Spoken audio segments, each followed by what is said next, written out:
Aujourd'hui, la Chine est un environnement business extraordinaire, de par sa taille, de par sa vitesse. En plus, l'environnement technologique en Chine se développe extrêmement vite. Aujourd'hui, la manière dont la supply chain de L'Oréal continue à se développer, c'est utiliser le meilleur de notre expertise internationale et utiliser le meilleur de nos partenaires chinois. Nos partenaires chinois vont vite. Ils sont extrêmement affûtés sur des nouvelles technologies. On a deux usines qui produisent des produits chinois. Une qui est à Suzhou, l'autre qui est à Yichang. Pour pouvoir accompagner cette distribution des produits, on a un nouveau Fulfillment Center qu'on appelle Smart Fulfillment Center à Suzhou, extrêmement moderne, automatisé, qui est drivé aussi par l'artificial intelligence, l'algorithme, pour pouvoir assurer la bonne distribution des produits à l'ensemble de nos consommateurs.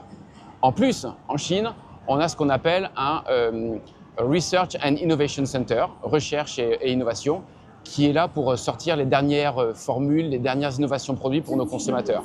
Et aujourd'hui, si on parle du Fulfillment Center de Suzhou, on a le meilleur des technologies, que ces technologies soient venues de l'international ou que ces technologies viennent de nos partenaires chinois. Au final, ça nous permet d'être extrêmement relevant, de pouvoir répondre à la croissance de ce marché. Mais c'est vrai que le marché chinois a quelques défis. Le défi est lié à la taille du marché chinois, au nombre de consommateurs avec lesquels on doit servir l'ensemble de nos produits. Aujourd'hui, en Chine, pour L'Oréal, on parle de plus de 100 millions de consommateurs. Donc aujourd'hui, c'est vrai que ce qu'on appelle cette taille du marché chinois oblige la supply chain à être extrêmement agile et réactive. J'ai dû faire maintenant 4 11-11 en Chine, ce gros festival, c'est un énorme moment pour les consommateurs pour pouvoir faire leur shopping e-commerce. C'est un énorme moment pour les opérations pour être prêt à répondre à n'importe quelle commande. On est prêt à pouvoir ajuster nos capacités, nos productions, notre supply chain, mais soyons prêts à réapprendre encore une fois ce que va être ce 11-11. Le développement durable, c'est dans l'ensemble des maillons de notre supply chain. Nos partenaires nous accompagnent. Aujourd'hui, on a sur 1600 partenaires en Chine, 95% d'entre eux qui sont engagés dans des actions de sustainability, de développement durable, avec ce qu'on appelle du CDP ou EcoVadis Rating.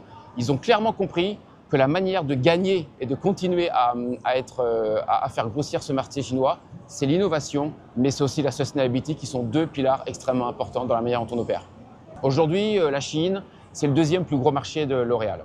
Mais on sait aujourd'hui que la Chine est extrêmement importante dans le développement de L'Oréal, de par la connaissance des consommateurs qu'on a, de par nos partenaires qui sont encore une fois extrêmement innovants, qui se développent probablement plus vite que sur d'autres pays. Donc la Chine a ce double objectif, a cette double ambition, d'un point de vue du business naturellement, et la Chine va continuer à se développer et c'est important pour L'Oréal mondialement, mais surtout aussi comme un pool, un hub d'innovation sur des nouvelles formules, sur des nouveaux ingrédients pour nos produits et sur des nouveaux outils technologiques d'intelligence artificielle, d'automatisation de nos fulfillment centers. Et c'est la manière dont la Chine va continuer à inspirer pas seulement L'Oréal, mais le monde entier sur des nouvelles technologies qui vont être implémentées et qui vont grossir ici et qui après seront probablement exportées dans d'autres pays L'Oréal.